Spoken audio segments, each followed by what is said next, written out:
तो hello viewer, कैसे हैं आप सब। उम्मीद करता हूँ अच्छे होंगे। तो आज हम चैप्टर नंबर 3 का फुल रिव्यू करेंगे, ह्यूमन एनाटॉमी एंड फिजियोलॉजी का, टिश्यू ऑफ ह्यूमन बॉडी, मानव शरीर के कार्य।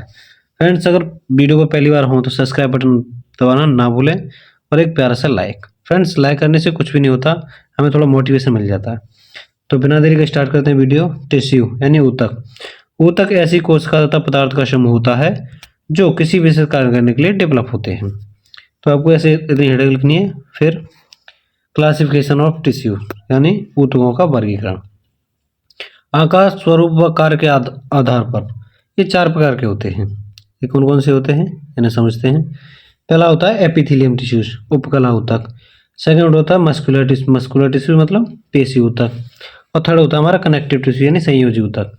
फोर्थ है नर्वस टिश्यू यानी तंत्र का ऊतक। अब इसको एपिथेलियम टिश्यू को फुल डिटेल समझेंगे। एपिथेलियम टिश्यू ये शरीर के बाह्य आवरण का निर्माण करती हैं। ये भी 2 प्रकार की होती हैं। पहली है सिंपल एपिथेलियम टिश्यू यानी साधारण उपकला ऊतक। एपिथेलियम को हिंदी में क्या कहते हैं हम, उपकला ऊतक। सेकंड है हमारा कंपाउंड एपिथेलियम, मिश्रित उपकला ऊतक। अब सेकंड वाला समझेंगे, सिंपल एपिथेलियम टिश्यू यानी कि ये। अब इसको समझेंगे, इसको नीचे समझाऊंगा। ये एपिथेलियम टिश्यू सेल के एक पटल द्वारा निर्मित होते हैं। ये भी 4 प्रकार के होते हैं। अब ये कौन से 4 प्रकार के होते हैं इन्हें समझते हैं। तो नंबर फर्स्ट है हमारा क्यूमस एपिथेलियम यानी सल्क्यू उपकला। नंबर सेकंड है कोबोइडल एपिथेलियम यानी घनाकार उपकला। नंबर थर्ड है कोल्यूमिनर एपिथेलियम स्तंभकार। और नंबर 4 सेलेटेड एपिथेलियम। अब इनको एक एक करके समझते हैं। नंबर फर्स्ट है हमारा कोबोइडल एपिथेलियम यानी कि सल्की उपकला। यह चपटी सेल द्वारा निर्मित होती हैं जो चिकनी झिल्ली का निर्माण करती हैं। इतने लिखेंगे इसमें। फिर ये स्ट्रक्चर बनाएंगे दोनों। फिर घन के आकार की कोशिकाएं, जैसे कि ये घन है, घन के आकार की कोशिका बननी है इसमें। और नंबर ये हमारा क्या है, बेसमेंट यानी कि बेस, आधार झिल्ली। नंबर सेकंड है कोबोइडल एपिथेलियम घनाकार उपकला। ये घनाकार सेल से निर्मित होते हैं जो एक दूसरे से चिपकी रहती हैं। ये हैं क्यूब शेप सेल, आधारीय झिल्ली। ये हमारा बेस हो गया, बेस मेम्ब्रेन। और नंबर थर्ड कोबोइडल एपिथेलियम, ये सिलेंडर के आकार की सेल द्वारा निर्मित होती हैं। स्तंभकार उपकला, लॉन्ग कॉलम शेप। और ये हमारा बेसमेंट मेंबर हो गया, ये वाले भी। आगे देखते हैं सिलेटेड एपिथेलियम आ गया ये। अब फोर्थ वाला, इसके बाह्य सतह पर रेशेदार आकार के सिलिया पाए जाते हैं, जैसे हेयर लाइक स्ट्रक्चर।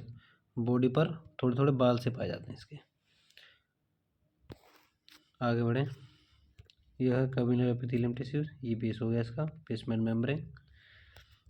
चलो अब हमारा है लास्ट, मतलब वो जो उसमें सेकंड था, कंपाउंड एपिथेलियम टिश्यूज, मिश्रित उपकला ऊतक। इसमें सेल की कई परत पाई जाती हैं कंपाउंड में।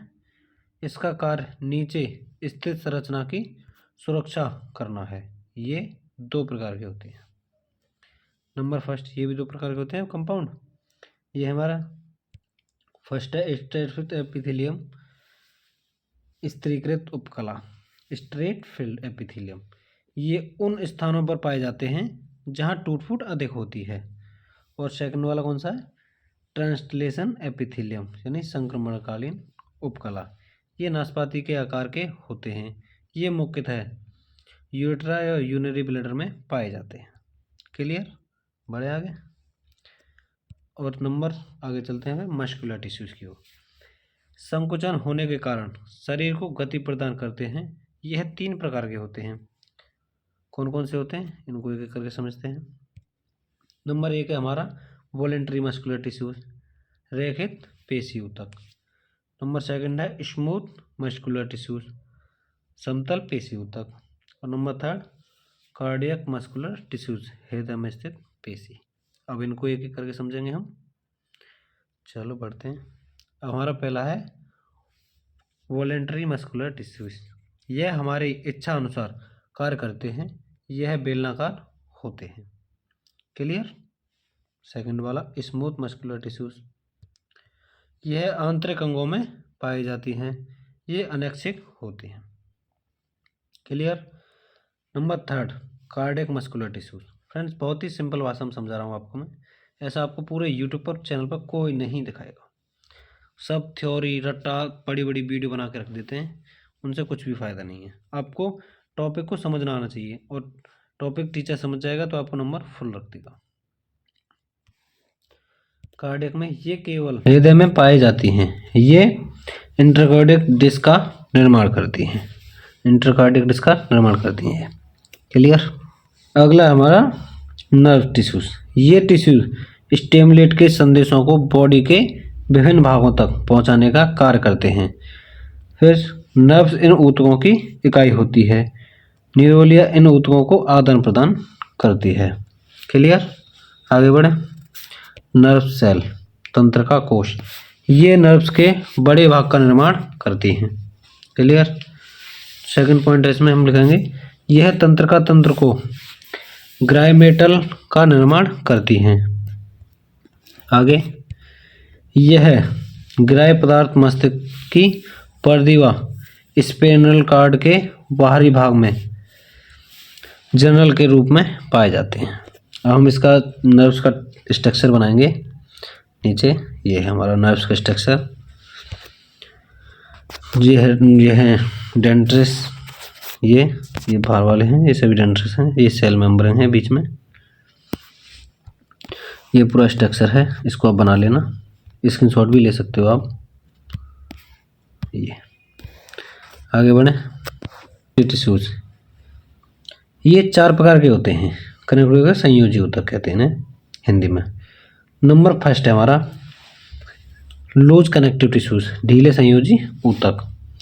सेकंड है एडिपोज कनेक्टिव टिश्यूज, वसीय संयोजी ऊतक। और थर्ड है हमारा फैब्रिक टिश्यूज यानी रेशेदार ऊतक। और नंबर 4 बोन कनेक्टिव टिश्यूज, अस्थि संयोजी ऊतक। अब इनको एक एक करके सॉल्व करते हैं चारों को। चलो, हमारा पहला आया कौन सा है, लूज टिश्यूज यानी कि ढीले ऊतक। ये ढीले ढीले रेशों द्वारा बना एक जाल होता है, इसमें कोशिकाएं पाई जाती हैं तथा फाइब्रोसाइट नामक अर्धठोस पाया जाता है। क्या पाया जाता है इसमें, फाइब्रोसाइट्स नामक एक अर्धठोस पाया जाता है। इसके बीच बीच में ब्लड यूरिसेल पाए जाते हैं। क्लियर। आगे हमारा एडिपोज कनेक्टिव टिश्यूज, वसीय ऊतक। इनको इसमें टॉपिक है 3। इसकी सेल में वसा के दाने पाए जाते हैं। क्लियर। नंबर सेकंड, ये सेल की परिधि की ओर होता है। नंबर थर्ड, ये आँख त्वचा के बीच स्थित छिद्र ऊतक के साथ पाए जाते हैं। क्लियर। बढ़े आगे। नंबर थर्ड है इसमें फैब्रिक टिश्यूज मतलब रेशेदार ऊतक। इसमें टॉपिक है, ये सफ़ेद तथा पीत रेशों से बनते हैं। नंबर सेकंड, कठोर में कठोरता में ये एरियल ऊतक तथा डिस्पोस ऊतक के अधिक घृणित होते हैं।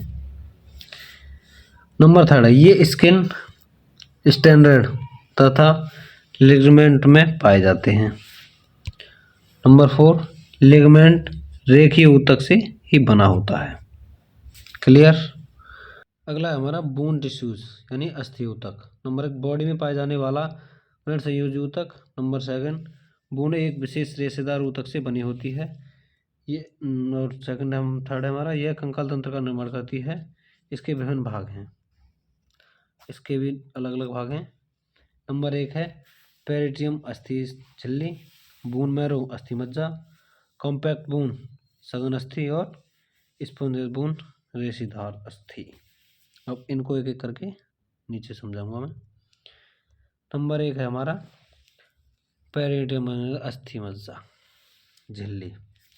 यह एक पतली सघन झिल्ली है जो हड्डी की बाहरी सतह को ढकती है। इसमें रक्त वाहिकाएं, नसें और अस्थि के विकास और मरम्मत में मदद करने वाले तंतु यानी फिब्रिस होते हैं। क्लियर। आगे हमारा बोन मैरो।